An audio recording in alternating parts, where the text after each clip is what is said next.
एक दिन तेजस्वी अपने घर की छत पर बैठी थी, जहां से उसे पहाड़ों का नजारा देखने का मौका मिलता था।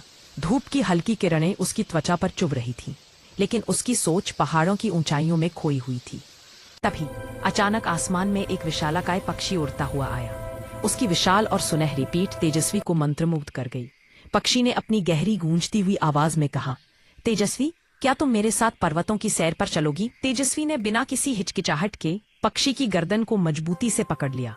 अगले ही पल वह पक्षी की पीठ पर बैठ गई और जैसे ही पक्षी उड़ान भरा, तेजस्वी को लगा जैसे वह आकाश में छा गई हो। नीचे का जंगल और मैदान धीरे धीरे छोटे होते जा रहे थे, जैसे किसी ने बच्चों के खिलौने बिखेर दिए हों।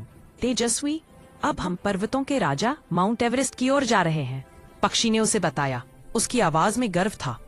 हवा तेज और ठंडी थी, लेकिन पक्षी के पंखों की गर्माहट से तेजस्वी इस रोमांच में डूबी हुई थी। कुछ ही क्षणों में वे सफेद बादलों के एक सागर के ऊपर पहुंच गए, जहां नीचे की बर्फीली चादर सूरज की रोशनी में मोतियों की तरह चमक रही थी। तभी बादलों के बीच से एक विशाल बर्फीली चोटी झांकने लगी। वह माउंट एवरेस्ट था। तेजस्वी की आंखें चौड़ी हो गईं। चोटी का ऊपरी हिस्सा बर्फ से ढका हुआ था और वहां की शांति ने उसे मंत्रमुग्ध कर दिया।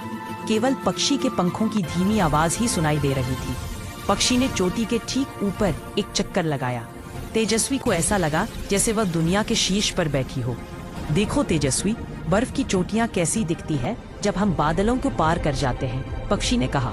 तेजस्वी ने खुशी से चिल्लाकर कहा, वाह, ये तो सफेद जादुई महल जैसा है। धन्यवाद पक्षी अंकल, ये अब तक का सबसे ऊंचा साहसिक कार्य है। पक्षी मुस्कुराया और एक पल के लिए उस दृश्य को आंखों में भरते हुए वह अब वापस नीचे के बादलों की ओर लौटने लगा।